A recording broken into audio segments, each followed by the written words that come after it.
بسم اللہ الرحمن الرحیم۔ سامعین محترم، السلام علیکم ورحمۃ اللہ وبرکاتہ۔ سامعین کرام، آج کی ویڈیو میں ایسا خوبصورت مسنون عمل، ایسا بہترین عمل، ایسی بہترین دعا بتا رہے ہیں جو اس دعا کو پڑھے گا اللہ جل شانہ اس کے لیے آسمان کے دروازے کھول دیں گے۔ سبحان اللہ۔ اللہ جل شانہ جس کے لیے آسمان کے دروازے کھول دے، زمین والے اس کا عروج ختم نہیں کر سکتے، زمین والے اس کی تنزلی کا انتظام نہیں کر سکتے، اسے زوال پذیر نہیں کر سکتے۔ جتنی مرضی کوشش کر لیں وہ اس شخص کو رسوا نہیں کر سکتے جس کو اللہ عزت عطا فرما دے۔ چنانچہ قرآن کریم میں ارشاد ہے، وَتُعِزُّ مَن تَشَاءُ وَتُذِلُّ مَن تَشَاءُ، جسے چاہتا ہے عزت دیتا ہے، جسے چاہتا ہے ذلیل کرتا ہے۔ ایک اور جگہ پہ ارشاد ربانی ہے، وَفِي السَّمَاءِ رِزْقُكُمْ وَمَا تُوعَدُونَ، تمہارا رزق تو آسمانوں میں ہے۔ جب ہمارا رزق آسمانوں میں ہے تو زمین والے کیا کر سکتے ہیں؟ جب بھی ہم اپنے رزق کو بند کرتے ہیں تو خود کرتے ہیں اپنے اعمال کی وجہ سے۔ ہمارے برے اعمال کی وجہ سے وبال آتا ہے، ہمارے برے اعمال کی وجہ سے ہمارا رزق تنگ کر دیا جاتا ہے۔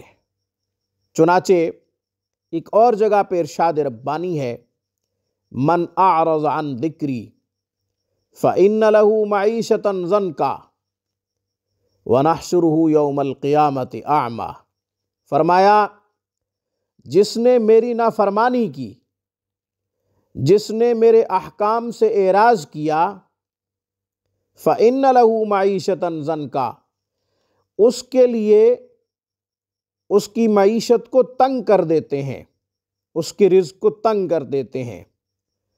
تو اس سے ظاہر یہ ہوا کہ ہم خود اپنے رزق کو بند کرنے کے لیے خود کوشش کرتے ہیں اپنے برے اعمال کی وجہ سے۔ حدیث میں آتا ہے، حضرت عبداللہ ابن عمر رضی اللہ تعالیٰ عنہ فرماتے ہیں کہ ہم ایک دفعہ نماز پڑھ رہے تھے، ہم میں سے کسی نے یہ کلمات پڑھے تو رسول اللہ صلی اللہ علیہ وسلم نے پوچھا، یہ کلمات کس نے پڑھے ہیں؟ تو جس نے پڑھے تھے انہوں نے عرض کی، یا رسول اللہ یہ کلمات میں نے پڑھے ہیں۔ آپ نے فرمایا، مجھے تعجب ہے، جس نے یہ کلمات پڑھے ہیں اس کے لیے آسمان کے دروازے کھول دیے گئے ہیں۔ حضرت عبداللہ ابن عمر رضی اللہ تعالیٰ عنہ کہتے ہیں، جب سے میں نے رسول اللہ صلی اللہ علیہ وسلم سے سنا، میں نے کبھی وہ کلمات ترک نہیں کیے، ہمیشہ میں ان کلمات کو پڑھتا رہا۔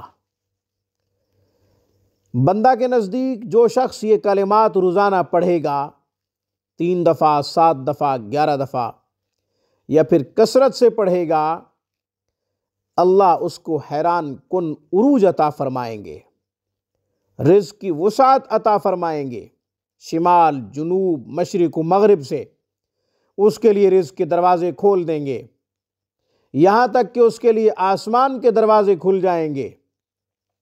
جب اللہ کسی کے لیے اپنے خزانوں کے منہ کو کھول دے تو کون اس کی ترقی کو روک سکتا ہے؟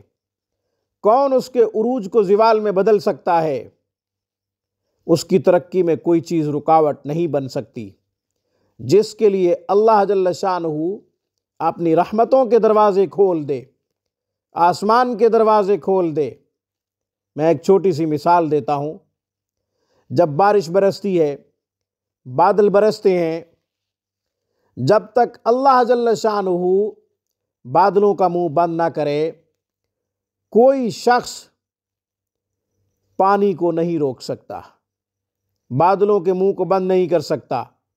پوری کائنات مل کے بادلوں کے منہ کو بند کرنا چاہے تو نہیں کر سکتی جب تک اللہ نہ چاہے۔ اللہ جل شانہ بادلوں کے منہ کو جب کھولتے ہیں تو وہ اپنی منشا سے کھولتے ہیں، اور جب بند ہوتا ہے بادلوں کا منہ تو اللہ کی مرضی سے بند ہوتا ہے۔ اس لیے جب اللہ جل شانہ کی منشا ہوتی ہے کہ کسی کو عروج ملے تو کوئی شخص اس کے عروج کو زوال میں نہیں بدل سکتا، یہاں تک کہ پوری کائنات اس کے وسیع رزق میں رکاوٹ پیدا کرنا چاہے تو نہیں کر سکتی۔ تو یہ کلمات آپ روزانہ پڑھا کریں، ہر نماز کے بعد پڑھا کریں۔ وہ کلمات کیا ہیں؟ آسان سے کلمات ہیں، آسان سی خوبصورت دعا ہے، اللہ جل شانہ کی حمد و ثنا ہے، اللہ جل شانہ کی تعریف ہے، اللہ جل شانہ کے لیے تعریفی کلمات ہیں، اللہ کی بڑائی بیان کی جا رہی ہے ان کلمات میں۔ وہ کیا ہیں؟ میں پڑھ دیتا ہوں۔ اللہ اکبر کبیرہ والحمد للہ کثیرہ وسبحان اللہ بکرۃ واصیلا۔ اللہ اکبر کبیرہ والحمد للہ کثیرہ وسبحان اللہ بکرۃ واصیلا۔ اللہ اکبر کبیرہ والحمد للہ کثیرہ وسبحان اللہ بکرۃ واصیلا۔ ہر نماز کے بعد پڑھا کریں، خواتین اپنے گھر میں پڑھیں، مرد جب بھی نماز پڑھیں تو یہ پڑھا کریں۔ انشاءاللہ کھیتی باڑی کرتے ہیں، کاشتکاری کرتے ہیں یا پھر تجارت کرتے ہیں، آپ کے کاروبار کو خوب ترقی ملے گی، عروج ملے گا انشاءاللہ۔ آپ کے عروج کو کوئی روک نہیں سکتا، بشرط یہ کہ جب رحمت کے خصوصی دروازے کھلیں تو اس کے راستے میں خوب خرچ کیجئے، اس کی مخلوق سے محبت کیجئے اور مخلوق خدا کی خدمت کیجئے۔ آج کی ویڈیو میں بس اتنا ہی۔ اقول قولی ھذا واستغفر اللہ وآخر دعوانا ان الحمد للہ رب العالمین۔